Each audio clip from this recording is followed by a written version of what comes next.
Hi friends, இன்றைக்கி கொழுக்கட்டைக்கு மாவு எப்படி வீட்டிலே ரெடி பண்ணுறதுன்னு பார்க்கலாம் வாங்க.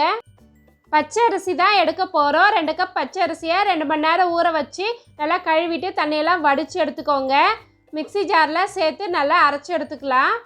இப்போது மாவு சலிக்கிற சல்லடையில் நம்ம அரைச்சி வச்சுருக்க பச்சை அரிசி மாவை சேர்த்துக்கலாம். நொய் எதுவும் இல்லாமல் நல்லா சலிச்சு எடுத்துக்கலாம். பாருங்கள், இது மாதிரி தட்டி சலிச்சுக்கோங்க.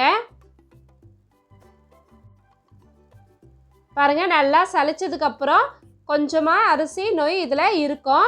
அதையும் மிக்ஸி ஜாரில் சேர்த்து அடுத்த முறை அரிசி கூட அரைச்சி எடுத்துக்கலாம். நல்லா பவுடராக அரைச்சி வந்துடும். பாருங்கள், மாவு நல்லா நைஸாக வந்திருக்கு. இதே மாதிரி எல்லா மாவையும் அரைச்சி எடுத்துக்கலாம். இப்போது அரைச்சி வச்சுருக்க மாவை வறுத்து எடுத்துக்கலாம். நீங்கள் இது மாதிரி கடாயில் வறுத்துக்கோங்க. அப்படி இல்லைன்னா 10 நிமிஷம் ஆவிலையும் இட்லி பாத்திரத்தில் வச்சு எடுத்துக்கலாம். உங்களுக்கு எப்படி வேணுமோ அதே மாதிரி எடுத்துக்கோங்க.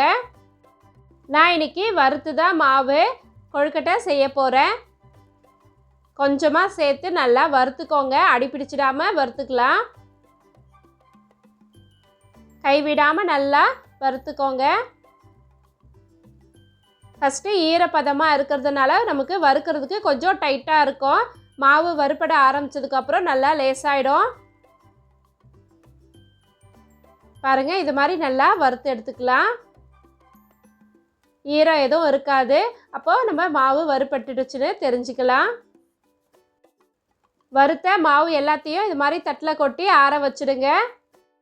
மாவு நல்லா ஆற வச்சு நம்ம ஸ்டோர் பண்ணிக்கிட்டோம்னா 3 மாதம் வரைக்கும் வச்சுக்கலாம். இந்த வீடியோ உங்களுக்கு பிடிச்சிருந்தா லைக் பண்ணுங்கள், ஷேர் பண்ணுங்கள், கமெண்ட் பண்ணுங்கள், மறக்காமல் சப்ஸ்கிரைப் பண்ணுங்கள். Bye bye, thank you.